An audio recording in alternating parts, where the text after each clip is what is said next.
Ćao drugari! Vaša je idejna Milica Pričalica ima iznenađenje za vas. To je jedna posebna i najljepša priča. Priča o jednom fantastičnom morsovcu koji se zove Delfino Nino. Ovaj morsovac je specijalan zato što pomaže djeci širom Crne Gore. Ali bolje da pređem na priču da se ne bih zapričala. Ova naša priča je prava bajka i govori o onome o čemu svi maštamo, o sreći djeteta i čistoj planeti. U stvari, ovo i ne mora da bude bajka ako svi zajedno skupimo snage i krenemo putem koji su nam pokazali morsovci. Sve počinje od jedne djevojčice sa drvcetom.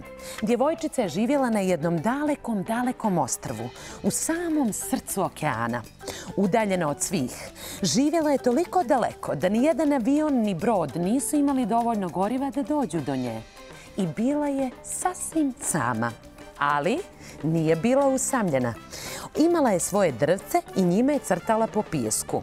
Što je god zamislila. Crtala je gradove velike i male, crtala je bicikle, trotinete, lutke, lopte, crtala je drugare velike i male. I bilo je to dovoljno u početku, a onda je postalo sve dosadnije i dosadnije. Povlačila su sebe i postajala sve usamljenija. Dok jednog dana nije ljutito sjela na obalu i bacila drvce u more. Ne trebaš mi više. I ti si mi dosadan, reče drvcetu djevojčica. Odjednom more izbaci drvce napolje. Djevojčica ga opet baci. Ona se opet vrati i tako poče igra. Djevojčica se primiče moru i poče se grohotom smijati. Nije joj more izbacivalo drvce, već naš Delfino Nino.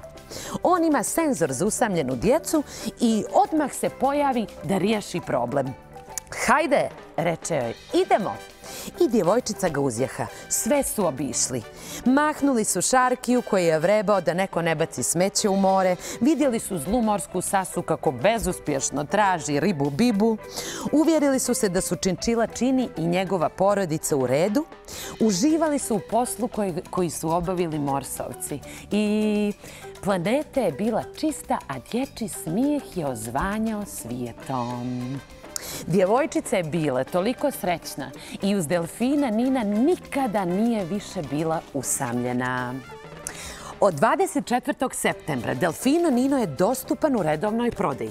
Po 1 euro od kupovine Delfina Nina odvaja se za podršku dječjem odjeljenju hematologije i onkologije dječje bolnice. Po završetku programa lojalnosti, sav prikupljen iznos uplaćuje se dječjoj bolnici za potrebe koje se procijene kao prioritet. Ako kupiš Delfina Nina, i ti ćeš pomoći drugoj djeci da njegovim leđima obiđu svijet.